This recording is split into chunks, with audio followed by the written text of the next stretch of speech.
Monsieur Jean-Philippe Davio pour le groupe Paris en commun. Monsieur le préfet de police, mes chers collègues, on le voit au travers des différentes interventions qui ont lieu jusque-là. La brigade des sapeurs-pompiers est un point essentiel dans ce budget et de manière justifiée, puisque c'est évidemment un rôle essentiel pour les Parisiennes et les Parisiens. Et donc je souhaiterais aussi à mon tour revenir et concentrer mon propos sur le budget de la brigade des sapeurs-pompiers et en profiter, comme cela a pu être fait précédemment, pour saluer le général Dupré-de-la-Tour qui a remplacé donc le général Gontier au mois d'août dernier. Alors, cette brigade, je le disais, est essentielle pour les Parisiennes et les Parisiens et aussi, rappelons-le, pour tous les habitants des départements limitrophes, au sein desquels cette brigade a également compétence.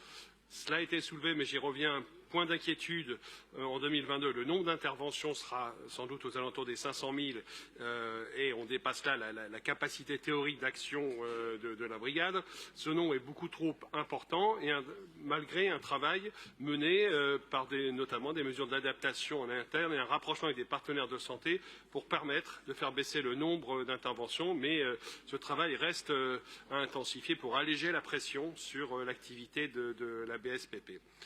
Sur la nature des interventions, un point de satisfaction, la baisse notamment de plus d'un quart des feux sur la voie publique depuis 2018. On doit se réjouir également de la forte baisse des agressions subies par les sapeurs-pompiers, qui sont aux yeux de tous évidemment absolument insupportables, injustifiables et qui doivent être très, très sévèrement punies. De notre ordre d'idée, il faut par contre collectivement nous inquiéter de la très forte hausse des agressions à l'arme blanche. Alors, la hausse de la contribution de la ville de Paris au budget de la brigade des sapeurs-pompiers est importante. La ville a fait le choix d'accompagner la brigade des sapeurs-pompiers dans cette période difficile d'adaptation et avec notamment de plus l'inflation et une augmentation importante de prix, en particulier de ceux de l'énergie et des carburants. Et cette augmentation donc d'accompagnement de la ville de Paris se situe à hauteur de 8,5 millions d'euros par rapport à 2022. Ça n'est donc pas du tout négligeable et c'est un véritable acte volontariste de la part de la ville. Cette augmentation doit aussi permettre d'accompagner le plan de modernisation, donc on est dans sa 4e année, et contribuer notamment, ce n'est pas le seul élément, mais c'en est important, à la revalorisation des salaires des sapeurs-pompiers pour les encourager à poursuivre leur carrière au sein de cette brigade. Également, enjeu très important, la préparation des Jeux olympiques et paralympiques de 2024, cette préparation va pouvoir être effectuée dans de bonnes conditions, notamment grâce à cette augmentation de la participation de la ville.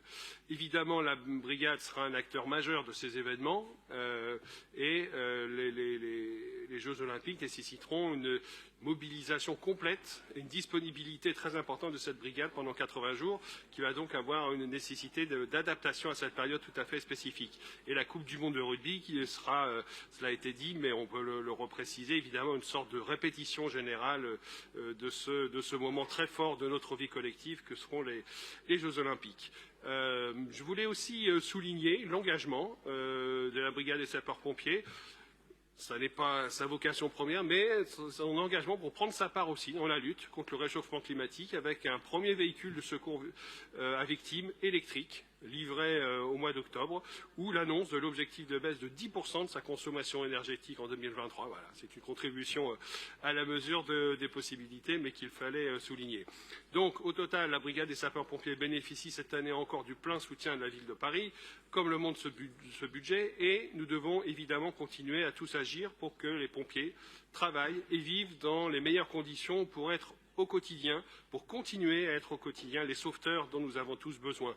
Et je ne voudrais pas terminer mon propos, et M. Goffian y a fait allusion, sans remercier très vivement pour leur travail et leur implication, parfois jusqu'à mettre leur vie personnelle en jeu, celles et ceux qui répondent toujours présents et s'engagent sans compter au service des Parisiennes et des Parisiens. Je vous remercie. Merci beaucoup à vous, M. Davio.